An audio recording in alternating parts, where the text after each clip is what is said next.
Well,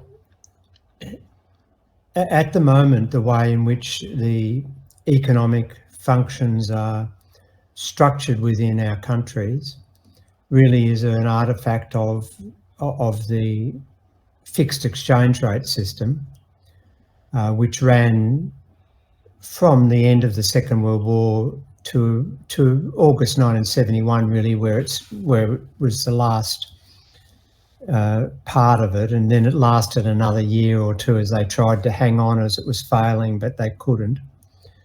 And so the idea under that fixed exchange rate system, which was called the Bretton Woods system, was that the central bank would take responsibility for managing the exchange rate, and it would use its monetary issuing capacity to ensure that the amount of the local currency in the system was consistent with maintaining the agreed parity with the rest of the currencies, and of course that amount fluctuated because of demand and supply for the currency in the foreign exchange market, from trading, because when you export, other people are demanding your currency, and when you import, you're supplying your currency. So those demand and supplies were in the foreign exchange market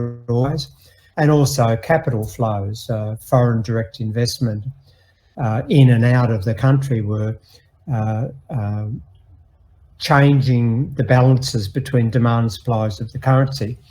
And the central bank under that system had the responsibility to ensure that after all of those demands and supplies, that the actual balance of the currency was in the market was consistent with the exchange rate agreement.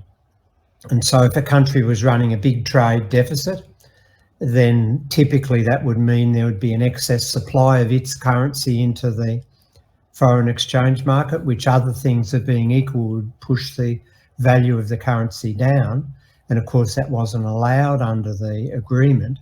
And so the central bank would go into the foreign exchange market and buy up its own currency and supply foreign exchange. They'd have to buy its currency with American dollars or British pounds or Australian dollars or whatever foreign exchange it had in its reserves.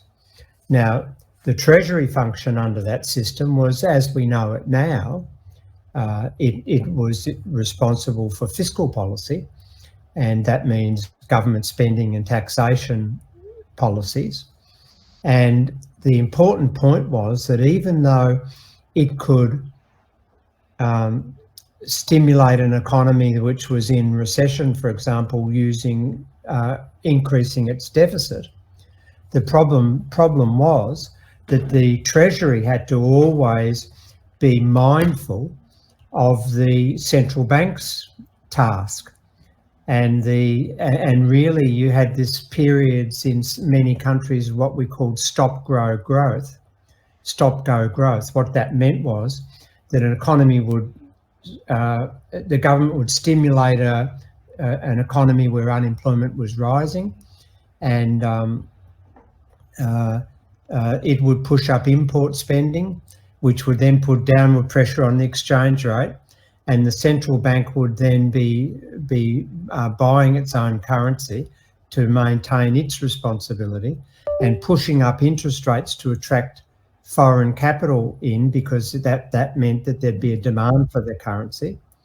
And of course, at the same time, it would be ringing up the Treasury, telling it to cut net spending.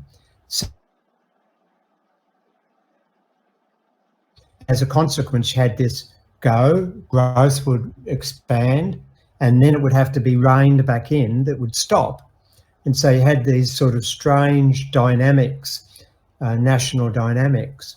Now, all of that changed when the system, it really collapsed in 1973, but it was the decision by President Nixon to abandon gold convertibility into the US dollar that brought it unstuck.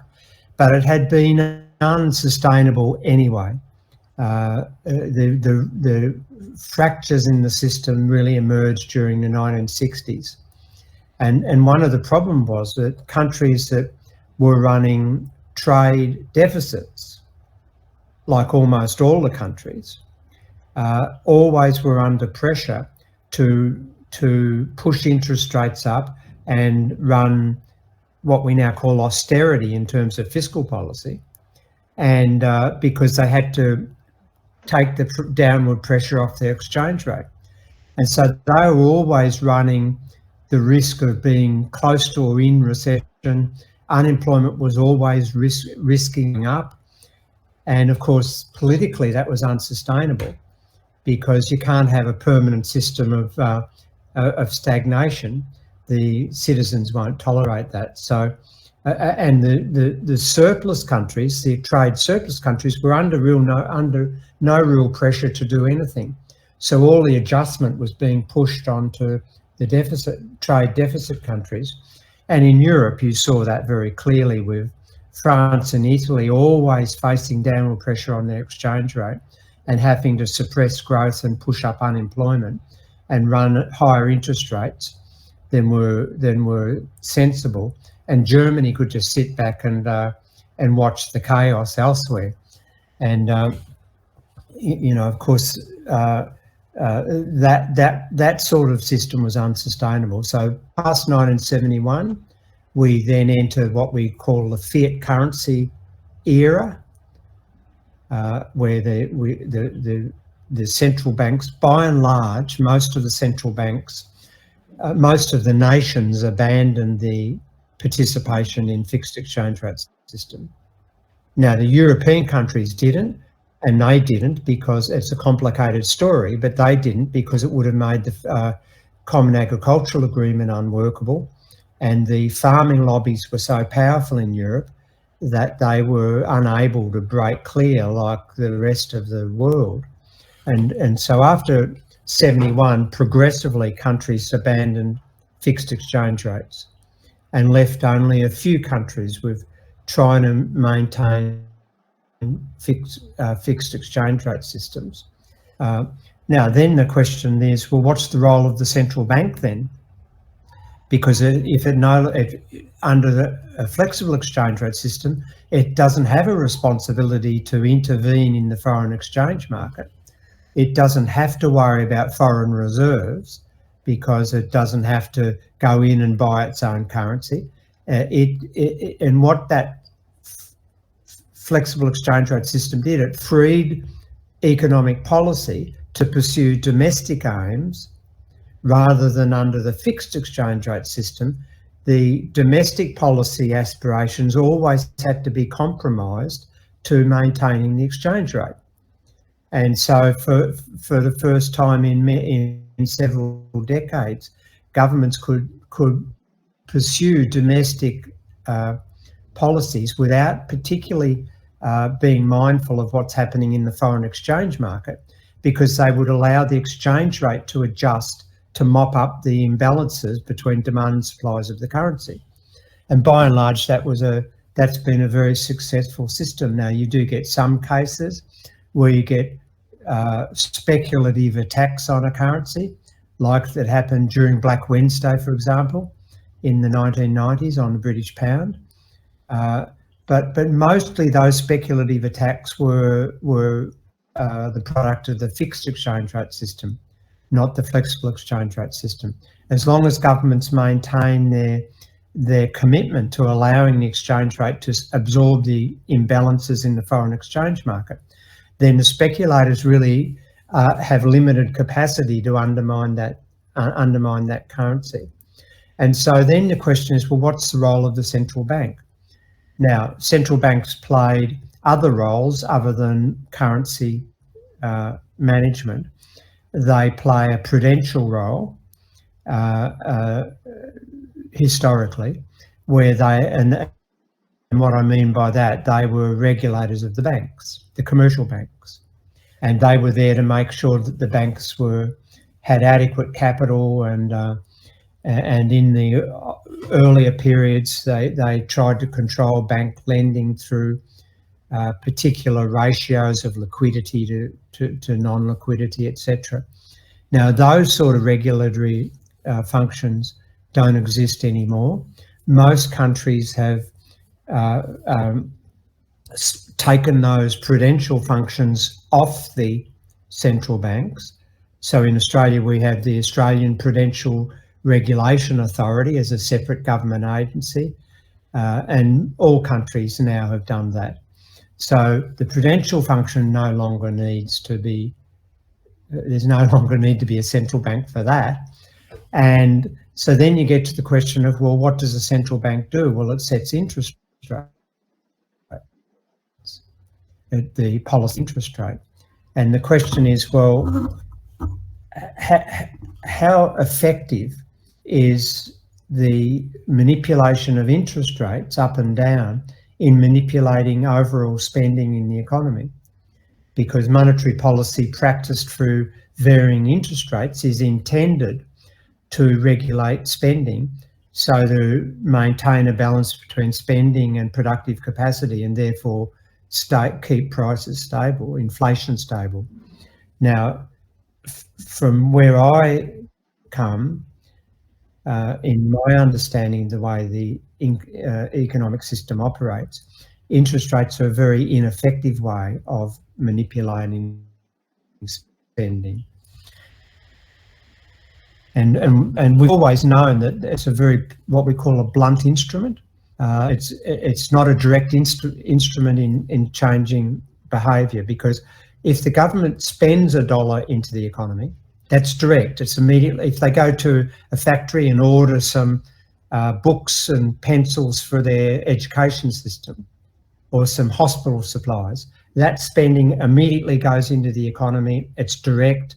It has its impact straight away. Whereas when the central bank manipulates, say they push the interest rate up a little bit, well, then there's a sequence of events have to take place for that to have any impact upon spending. And so, you know, the sequence is that the transmission mechanism is that the people who have got loans will start to worry that the interest rates are going up, and they might cut their own spending a bit, or those who were prospectively thinking about loans might double think. But these things take a while to work through, and the behavioural changes are not immediate. And the other point is that we're not even sure upon the economy. And there's pretty credible logic and evidence that, far from suppressing inflationary pressures, interest rate increases may, in fact, but through their effect on increasing business costs, push up inflationary pressures. Now, we've got data that's just come out in the last week from looking at American firms, where American firms with market power are having record profits and paying record executive salaries, but also pushing prices up hugely, pushing all of their cost pressures onto consumers and contributing to the rising inflationary pressures. Now, you know, if you've got an economy structured like that, where the market's power is in the corporations and they can just push off any cost increases onto consumers, well, then of course interest rate rises are going to be inflationary. And the other thing that comes from modern monetary theory is, well, what's the sort of tendency of the interest rate anyway? And this takes some understanding, but if the central bank does nothing and the government increases its net spending, its fiscal deficit, then if there's no, yes, if that happens, then there'll be downward pressure on the interest rate in the economy. And that's because of the way in which fiscal deficits increase ultimately bank reserves And if there's excess reserves in the system, there's always a competitive process among banks in the overnight markets. Reserves, and the consequence of that is that the overnight interest rate gets pushed down. Now it gets pushed down to whatever support rate the central bank offers on excess reserves. Now, before the GFC, a lot of central banks offered no support rate, and that's why Japan, for example, has been able to maintain zero interest rates effectively. And so you ask yourself the question, if the central bank isn't buying and selling government debt under its open market operations to try to drain or add reserves to the system, if we just take that function away, then what would be the tendency of the interest rate would be to go to zero if you offer no support. And so the MMT position is that the starting point is a zero interest rate. Now, then you think further and say, well, all right, well, what would happen if we just didn't do anything ever? And that would just stay at zero forever. And the reserve balances would just go up and down depending upon activity in the economy. And the short-term interest rate would just stay at zero. And the longer-term interest rates on the yield curve would go down to some risk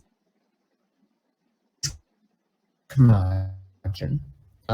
And so what that effectively means is you take monetary policy out of the picture, and you regulate spending by the much more effective fiscal policy tools and regulative policy tools, not just taxation and spending. It's a lot of inflationary pressures come from government administered prices, for example. So then the question is, well, what administrative structure would be most efficient in that system? Well, you don't want to have bloated government departments. You don't want to have government departments with heaps of people being paid high salaries, not doing anything. So there's really, and if the most interesting thing is the interaction between government and non-government, then we don't need this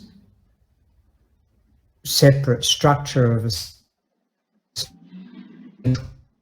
bank and Treasury. We just need a government function, government economic.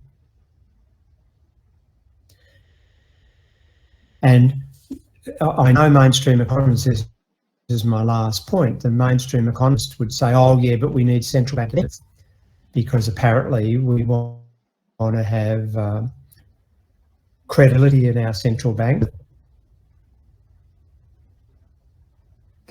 They're thinking that there's going to be political influence in setting interest rates, and we just want the central bank to pursue an inflation stability target. Well, that's a myth, because every single day the Treasury and the central bank officials have to get their heads together and work out what the implications of fiscal and monetary policy are on the state of bank reserves, so that the monetary policy target can be met on a daily basis.